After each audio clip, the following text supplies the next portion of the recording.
Assalamualaikum warahmatullahi wabarakatuh. Kami akan presentasikan akuntansi jasa keuangan pelataran resort venue untuk menunjukkan bagaimana transaksi keuangan dicatat dan dikelola agar layanan resort tetap profesional dan efisien. Perkenalkan, nama saya Andra Rama Prasetya, absen 4. Perkenalkan, nama saya Nirvana Safa Devian dari absen 27. Perkenalkan, nama saya Renta Diarmita Pitaloka, absen 10. Perkenalkan, nama saya Kezayana Handayani, absen 10. Perkenalkan, saya Kalina Audalia, absen 21. Sebelum masuk ke jurnal umum, saya akan menjelaskan terlebih dahulu daftar transaksi keuangan pelataran resort and venue untuk bulan April 2025. Transaksi keuangan adalah semua kegiatan yang berhubungan dengan penerimaan dan pengeluaran uang perusahaan. Setiap transaksi akan menjadi dasar dalam pencatatan di jurnal umum. Pada tanggal 1 April, pemilik menanamkan modal sebesar 20 juta rupiah. Masih di tanggal yang sama, perusahaan juga menerima pendapatan sewa kamar sebesar 5 juta rupiah. Selanjutnya, pada tanggal 2 April, perusahaan membayar gaji karyawan sebesar 3 juta rupiah. Kemudian, pada tanggal 5 April, terdapat pendapatan restoran sebesar 4 juta rupiah. Di tanggal 10 April, perusahaan menerima pendapatan penyewaan villa sebesar 8 juta rupiah. Lalu pada tanggal 15 April, ada pendapatan dari ruang meeting sebesar 3 juta rupiah. Berikutnya, pada tanggal 20 April, perusahaan mengeluarkan biaya untuk perawatan kolam renang sebesar 2 juta rupiah. Pada tanggal 25 April, dibayarkan beban listrik dan air sebesar 1 juta rupiah. Dan terakhir, pada tanggal 30 April, perusahaan memperoleh utang dari bank sebesar 11.500.000 rupiah.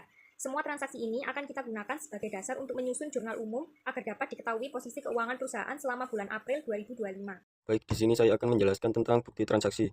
Pertama, pada tanggal 1 April 2025, transaksi tentang investasi pemilik dengan harga 20 juta rupiah. Bukti transaksinya berupa kwitansi. Yang kedua, pada tanggal 1 April 2025, transaksi tentang sewa kamar tamu dengan harga 5 juta rupiah. Bukti transaksi ini berupa nota. Yang ketiga, pada tanggal 2 April 2025, transaksi mengenai gaji karyawan, yaitu 3 juta rupiah. Bukti transaksi ini berupa kwitansi. Yang keempat, pada tanggal 3 April 2025, transaksi mengenai pengeluaran restoran dengan harga 1.500.000 rupiah. Bukti transaksi ini berupa struk. Yang kelima, pada tanggal 5 April 2025, transaksi mengenai perawatan kolam renang dengan harga 1 juta rupiah. Bukti transaksi ini berupa kwitansi. Lalu yang keenam, pada tanggal 7 April 2025, transaksi mengenai booking villa dengan harga 8 juta rupiah. Bukti transaksi ini berupa nota. Lalu yang ketujuh, pada tanggal 10 April 2025, pembelian bahan dapur yang mengeluarkan budget 2 juta rupiah. Bukti transaksi ini berupa kwitansi. Yang kedelapan, pada tanggal 15 April 2025, transaksi mengenai sewa ruang meeting dengan harga 4 juta rupiah. Bukti transaksi ini berupa nota. Lalu yang kesembilan, pada tanggal 20 April 2025, transaksi mengenai biaya listrik dengan harga 1.500.000 rupiah. Transaksi ini berupa kwitansi. Yang ke-10, pada tanggal 20 April 2025, transaksi mengenai biaya air dengan harga 1 juta rupiah. Transaksi ini berupa kwitansi. Yang ke-11, pada tanggal 25 April 2025, transaksi sewa kamar tamu dengan harga 3 juta rupiah. Bukti transaksi ini berupa nota. Yang ke-12, pada tanggal 30 April 2025, transaksi mengenai pajak bulanan yang berkisar 1.500.000 rupiah. Transaksi ini berupa kwitansi. Saya akan menjelaskan jurnal umum pelataran resort and venue untuk periode April 2025. Jurnal umum digunakan untuk mencatat seluruh transaksi keuangan perusahaan secara kronologis dengan pembagian sisi debit dan kredit agar posisi keuangan bisa seimbang. Pada tanggal 1 April, pemilik menambah modal sebesar 20 juta rupiah karena kas bertambah, maka kas dicatat di sisi debit dan modal dicatat di sisi kredit sebesar jumlah yang sama. Masih di tanggal yang sama, perusahaan juga menerima pendapatan sewa kamar sebesar 5 juta rupiah. Di sini, kas bertambah di debit dan pendapatan sewa kamar dicatat di kredit. Selanjutnya, pada tanggal 2 April, perusahaan membayar gaji karyawan sebesar 3 juta rupiah. Karena kas berkurang, maka kas dikredit dan beban gaji di debit. Lalu pada tanggal 5 April, ada pendapatan restoran sebesar 4 juta rupiah. dan tanggal 10 April pendapatan dari penyewaan villa sebesar 8 juta rupiah. Keduanya dicatat dengan kas di debit dan pendapatan di kredit. Untuk pengeluaran seperti beban listrik, air, bahan dapur, dan perawatan kolam renang, semuanya dicatat dengan beban di debit dan kas di kredit.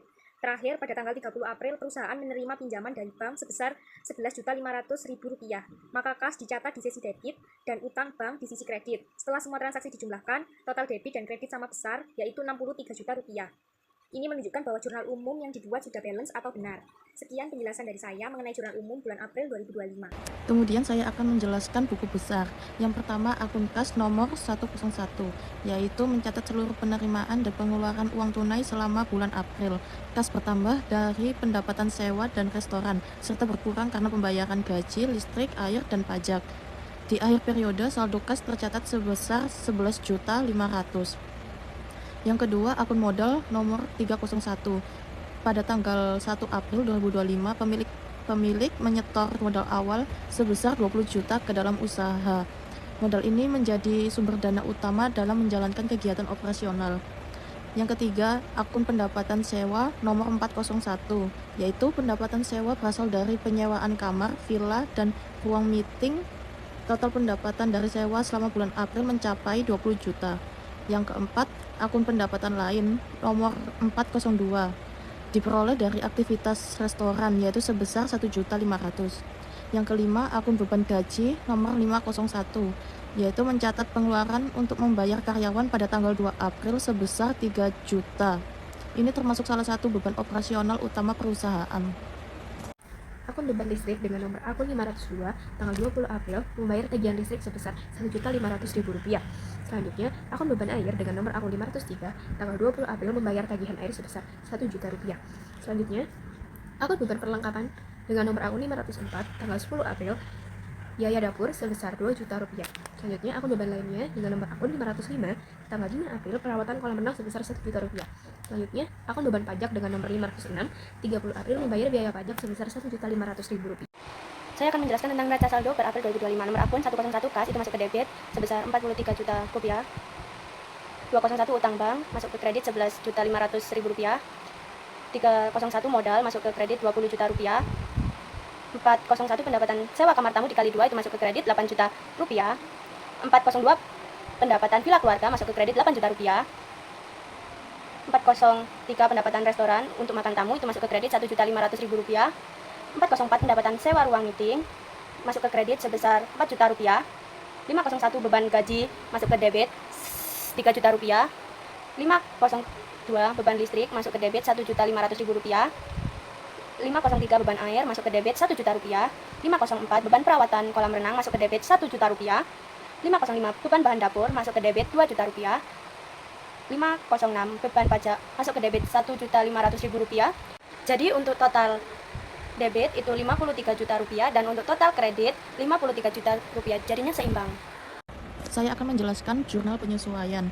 Yang pertama, beban gaji dan utang gaji sebesar 100.000. Mencatat gaji yang belum dibayar agar diakui sebagai beban dan kewajiban. Yang kedua, piutang usaha dan pendapatan jasa sebesar 100.000, yaitu mencatat pendapatan yang sudah diperoleh tetapi belum diterima pembayarannya. Yang ketiga, beban penyusutan dan akumulasi penyusutan sebesar 1 juta, yaitu mencatat penurunan nilai peralatan karena pemakaian.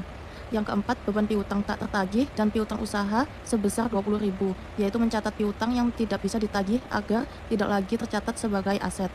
Jadi total penyesuaian debit dan kredit seimbang, yaitu sebesar 1.220.000. Dengan penyesuaian ini, laporan keuangan menjadi lebih akurat. Kertas kerja ini terdiri dari 8 kolom yang mencakup neraca saldo awal, jurnal penyesuaian, neraca saldo setelah penyesuaian, laporan laba rugi, dan neraca akhir. Dari neraca saldo awal, total debit dan kredit masing-masing sebesar Rp53 juta, menunjukkan adanya keseimbangan awal. Setelah dilakukan jurnal penyesuaian sebesar Rp9 juta, saldo disesuaikan menjadi Rp61.500.000 dan tetap seimbang. Pada laporan laba rugi, pendapatan sebesar Rp21.500.000 dan total beban juga Rp21.500.000, sehingga perusahaan berada dalam kondisi impas atau tidak mengalami laba maupun rugi. Terakhir, neraca akhir menunjukkan total aktiva dan pasifa masing-masing sebesar Rp43.500.000, yang berarti posisi keuangan perusahaan stabil dan seimbang. Dengan demikian, kertas kerja ini dapat dijadikan dasar yang valid untuk menyusun laporan keuangan akhir perusahaan. Di sini saya akan menjelaskan tentang laporan keuangan. Yang pertama itu adalah laporan laba rugi, yaitu pendapatan seluruhnya masuk ke kredit.